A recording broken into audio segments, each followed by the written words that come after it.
In the world of Deen the Dreamwalker, there are three key technologies around which all commerce and recreation revolve. One of these technologies is a kind of avatar that can be controlled by the human mind. In-world, these avatars are called jackets, and they are bodies that usually take the form of an animal like a great ape or a big cat. Jackets can be made of organic flesh printed in a machine or of robotics. Both types are common in world, so if you were to find yourself lost in a hilltop neighborhood of Thaladika City, it would be perfectly normal to see things like organic falcon jackets delivering packages, or robotic chimpanzee jackets moving furniture into a home, or an organic house cat jacket darting along the top of a fence to deliver a message, or you get the point. Picture animal jackets all over the city, some robotic, some flesh and bone, doing all sorts of jobs.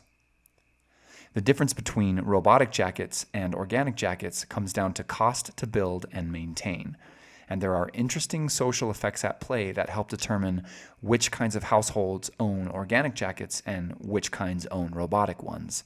However, that's a complex issue, and I'll need to save that for another video.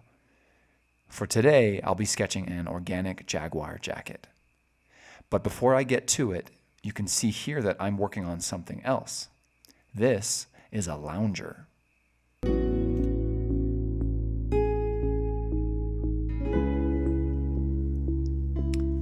Loungers were created to hold the human body, or the own body as it's called in world, while the mind is busy driving a jacket. Loungers come in many models and styles, but their function is to float along the maglev tracks embedded in the city streets and keep the person's own body close, allowing them to roam freely in their animal jacket. A body lying motionless in a lounger looks as if it's asleep. A small blinking device on the body's head indicates that the person's mind is out driving a jacket.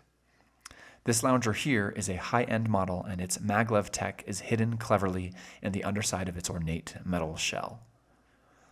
Loungers are synced to jackets and can autonomously hover along behind them.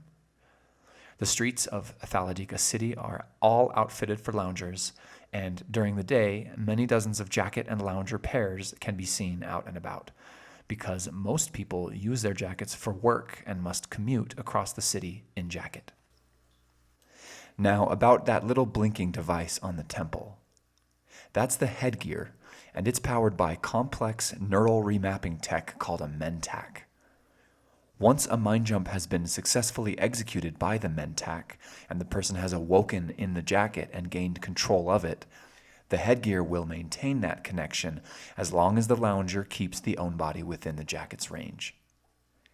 But the mind jump technology is delicate, and it can be interrupted. If there's a problem with the lounger's auto-navigation, or if the sleeping own body is disturbed in some way, the person may find themselves snapping back into their human body with a jarring mental crash. Now on to the Jaguar.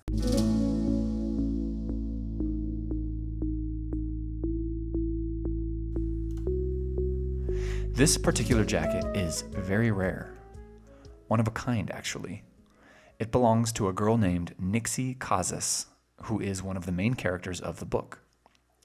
The Jaguar is a beautiful model, printed cell by cell in a top-of-the-line jacket fabricator, and it is genetically identical to a natural jaguar that would be found out in a Yucatan jungle or in the Amazon rainforest. Note that jackets are not living animals. They are lab-grown bodies without minds in them. They lay unconscious in a holding module until their human owner climbs into a lounger and mind jumps into them.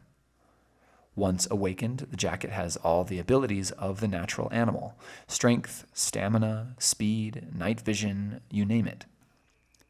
Now, the exact methods for how an organic jacket is printed aren't really known by the common person. The process is a trade secret, closely guarded by the jacket design industry. But any bright young mind who wishes to learn these secrets can apply to the School of Claw and Fur, a jacket design university located in the Osteon district that specializes in feline jackets, both organic and robotic. In the case of an expensive organic jacket like Nixie's Jaguar here, the only visual cue that would give it away as being a jacket and not a wild jaguar is the voice box.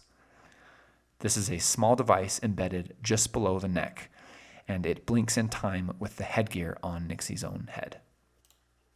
The voice box also acts as a speaker when the person wants to talk. In future videos, I'll explain the two other key technologies that are used in tandem with jackets and loungers to make up the core of everything that goes on in Thaladika. Until then, thanks for stopping by.